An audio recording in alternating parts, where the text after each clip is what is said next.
नमस्कार मित्रों, आप सभी का स्वागत है आपके अपने YouTube चैनल बकलोल डॉग्स में। आज का वीडियो होने वाला है श्री 1008 आचार्य प्रशांत जी के ऊपर, कि जो कि ध्रुव आरटी के साथ अभी इंटरव्यू वाली वीडियो में आए हैं। जो एक मोटिवेशनल स्पीकर है, जो एक इन्फ्लुएंसर है, जो एक स्पिरिचुअल टीचर है, स्पिरिचुअल गुरु है, जो समय समय पर अलग अलग विषयों पर अपना ज्ञान देते रहते हैं। तो उसी के विषय में बात करेंगे।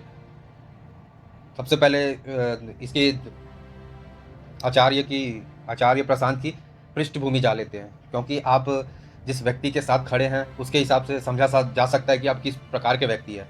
इस कारण आपकी पृष्ठभूमि जानना बहुत ज़्यादा ज़रूरी है। तो क्योंकि एक विदेशी माँ की कोख से जन्मा बच्चा राष्ट्रभक्त नहीं होता, उसी प्रकार विदेशी अवार्डों से सम्मानित, पुरस्कारों से सम्मानित व्यक्ति कभी धर्मपरायण नहीं हो सकता। सबसे पहले ये जान लेते हैं कि आचार्य प्रशांत कैसे बने। सर लिखोगे तो वो आपके फिर सर के लिए हिंदी में जो शब्द हो उसका इस्तेमाल कर लेते हैं। अब सर के लिए हिंदी में क्या शब्द है? सर को या तो आप श्रीमान कह सकते हैं, श्रीयुत कह सकते हैं, श्री पहले ही लगा हुआ था, महोदय कह सकते हैं, बड़ा अजीब होता प्रशांत महोदय। तो हुआ कि देखो, जो पढ़ाता है, जो शिक्षक होता है, उसको आचार्य बोलते हैं। बहुत सीधी सी बात है। जैसे अंग्रेजी में सर चलता है शिक्षक के लिए कई बार, वैसे ही हिंदी में आचार्य कहा जा सकता है। तो आचार्य प्रशांत हो गया। आचार्य प्रशांत से और बिल्कुल भी कोई आशय नहीं है ना। ठीक है, समझ गया। स्वतः ही आचार्य की उपाधि देकर आचार्य बन गए। बताइए, इनके हिसाब से आचार्य शब्द ऐसा है कि इसको ये टीचर, गुरु, इस टाइप का एक समान बराबर रख के तौल रहे हैं। अब क्या बोल सकते हैं, कोई भी व्यक्ति अपने नाम के आगे कुछ भी उपाधि लगा सकता है। कल से हम डॉक्टर लगा लेंगे, कल से हम डॉक्टर लगा लेते, क्योंकि कोई उपाधि की तो कोई वैल्यू नहीं है। क्योंकि किसी भी उपाधि को लगाने के लिए आपको योग्यता अनिवार्य है। उसी प्रकार आचार्य की उपाधि लगाने के लिए आपको धर्मपरायण होना चाहिए, शास्त्रों पारंगत होना चाहिए और धर्म और आचार्य से शुद्ध होना चाहिए। ऐसे व्यक्ति को आचार्य कहा जाता है, एक उपाधि दी जाती है, सम्मानित किया जाता है। लेकिन यहाँ तो स्वतः ही एक आचार्य को उपाधि लगा दी। इनको लग रहा है कि गुरु और आचार्य एक बराबर है, और ये सनातन को आगे बढ़ा रहे हैं, सनातन को बढ़ा रहे बोलते। जिसको आचार्य की बात ही नहीं पता, आचार्य किस उपाधि को बोला जाता है, इनको वो नहीं पता, लेकिन ये धर्म की बात कर रहे हैं। ये स्पिरिचुअल गुरु बनते हैं। जो शास्त्रों के में दिए गए हैं, यजुर्वेद के हिसाब से हम समझने का प्रयास करते हैं कि आचार्य कैसा होना चाहिए, आचार्य कौन होता है। यदि आचार्यस्य सुचिरा भवति तदति विद्याणां सुचिरा भवति। अर्थ, जब आचार्य शुद्ध होगा तो उसके द्वारा दिए गए ज्ञान भी शुद्ध होगा। जो आचार्य खुद ही अशुद्ध होगा उसके द्वारा ज्ञान भी अशुद्ध ही होगा। ऐसे व्यक्ति जिसमें लेस मात्र भी बुराई ना हो, ऐसा व्यक्ति जिसमें लेस मात्र भी बुराई ना हो, जो व्यक्ति जिसका आचरण व व्यवहार शुद्ध हो और वो शास्त्रों में पारंगत हो और धर्मपरायण हो, ऐसे व्यक्ति को आचार्य कहा जाता है, आचार्य की उपाधि दी जाती है। लेकिन इनके हिसाब से तो जो मन किया वो लगा सकते हैं, ये एक बराबर समझ के। कल से हम अपने नाम के आगे डॉक्टर प्रवीण लिख देते, क्योंकि अनिवार्य तो है नहीं कुछ उपाधि लगाना, कुछ योग्यता तो चाहिए नहीं, लिख लेते, क्या बड़ी बात है।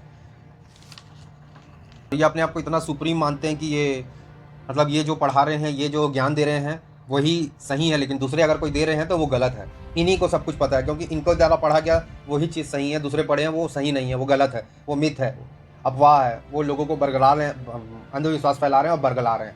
यही एक सच्चे गुरु है, बाकी नहीं है कोई भी। और इनको हिंदू त्योहारों में मांस के ऊपर भी ज्ञान देना रहता है, मांस के ऊपर, मांस भक्षी के ऊपर।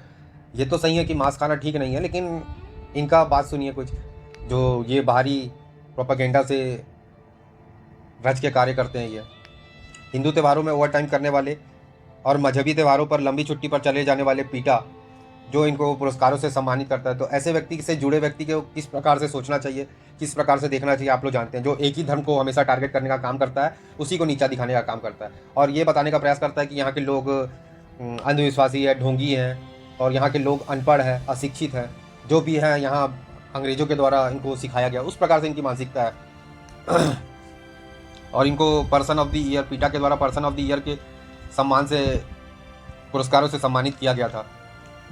हम की बीमारी से भी ग्रसित है, विगन बोल के नाम से बीमारी से ग्रसित है ये, जो कि मांस का विरोध तो करता ही है, लेकिन जो गाय से दूध दही मक्खन आदि का जो मिलता है उसका भी विरोध करते हैं कि ये इनका मानना है कि ये गाय का शोषण है और ये बछड़े को हक मार रहे हैं, इस प्रकार की बात करते हैं। और ये मधुमक्खी द्वारा बनाए गए शहद को भी नहीं खाते क्योंकि वो अपने बच्चों के लिए बना रही है, तो उसका शोषण कर रहे हैं, इस प्रकार से इनकी मान्यता है। और ये वेगन एक बीमारी है जो वेस्टर्न आइडियोलॉजी से यहाँ के लोगों को इंसानियत का पाठ पढ़ाने वाले बन रहे हैं। ये ऐसी बीमारी है जो सिर्फ एक आइडियोलॉजी के तहत किसी को टारगेट करने का काम करते हैं। जो दूध खा रहे हैं, गैया मांस खा रहे हैं, वहाँ तक ठीक है। जहाँ मांस खा रहे हैं ये मजहबी लोगों को कुछ नहीं बोलेंगे, क्यों? वहाँ इनका आइडियोलॉजी खराब हो जाती है, क्यों? इस प्रकार के लोग हैं जो मानसिक तौर पर दिवालियापन से गुजर रहे हैं। और ये मधुमक्खी के बच्चे का हक नहीं मारना चाहते, बोलते शहद के हिसाब से। और वो दिन दूर नहीं है जब ये सब्जी फल फ्रूट आदि का विरोध करने लगेंगे ये सब चीज़ के नाम से।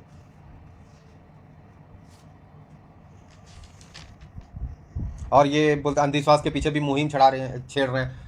वही बागेश्वर धाम के पीछे वाला बोल रहे हैं कि बागेश्वर धाम वाले बाबा जो चमत्कार के नाम पे अंधविश्वास फैला रहे हैं, उस प्रकार की बात करते हैं। ये अंधविश्वास केवल हिंदू के धर्म में इनको दिखता है, बाकी किसी धर्म में, मजहब में, पंथ में कहीं नहीं दिखता इनको अंधविश्वास। पूजा पद्धति या किसी उपासना करना इनके लिए अंधविश्वास है। जैसे हिंदू के लिए जो पारंपरिक क्रियाकलाप है इनके लिए अंधविश्वास है। अगर हम किसी को दूध चढ़ा रहे तो वो इनके लिए अंधविश्वास है। अगर हम किसी को तेल चढ़ा रहे तो इनके लिए अंधविश्वास है। ये चाहते हैं कि हमारा समाज अंधविश्वास के कारण पिछड़ा है, हमारा समाज अंधविश्वास के कारण पिछड़ा है। ये कहते हैं कि हर व्यक्ति में साइंटिफिक टेम्परामेंट होना चाहिए। और भारत में आजकल संस्कृति के नाम पर वैज्ञानिक बातें करके लोगों को अंधविश्वास फैला रहे हैं, लोगों के अंधविश्वास फैला रहे हैं बिना साइंटिफिक वो बात किए। इनको ये नहीं पता कि साइंस कैसे काम करता है, साइंटिफिक कैसे रेफरेंस देते हैं, कैसे क्या काम करता है, उस प्रकार से इनको कुछ नहीं पता। लेकिन ज्ञान पूरा ब्रह्मांड का पेलना इनको।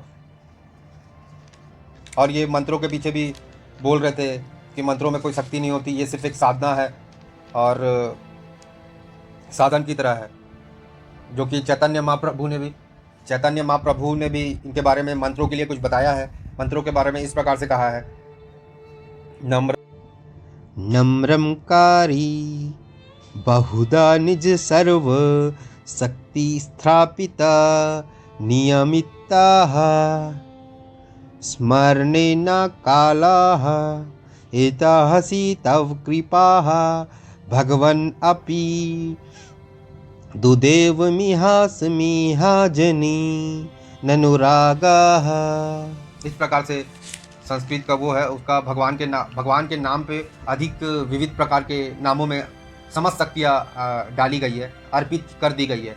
भगवानों ने मंत्रों में अपनी अधिक करुणा डाली है और अधिक शक्तियाँ डाली है। एक उदाहरण से और समझते हैं जो पद्म पुराण के अनुसार है, स्वयं नारायणो देवा स्वनामृ जगत गुरुः आत्मनो आम्यधिकाः शक्ति स्थापनायामास श्रुवताः। जगत गुरु भगवान नारायण ने स्वयं ही अपने नामों में अपने से अधिक शक्ति स्थापित कर दी है। इस प्रकार के मंत्रों के हिसाब से हम आपको बताने का प्रयास किया कि मंत्रों में ये सिर्फ एक साधन नहीं है, मंत्रों में कितनी शक्ति है। अगर कोई व्यक्ति अनइंटेंशनली भी मंत्रों का उच्चारण करता है तो उसको उतना ही प्रभाव पड़ता है जितना आप इंटेंशन से जान कर करते हैं कुछ, उस प्रकार से आपको उसका फल मिलता है। और पद्म पुराण के अनुसार ये और एक एग्जांपल दे देते हैं हमको, जो शिव जी माता पार्वती जी को बताते हैं मंत्रों के बारे में। ईश्वर उवाच हरे नाम केवलम हरे राम हरे कृष्ण कृष्णडोपति मंगलम।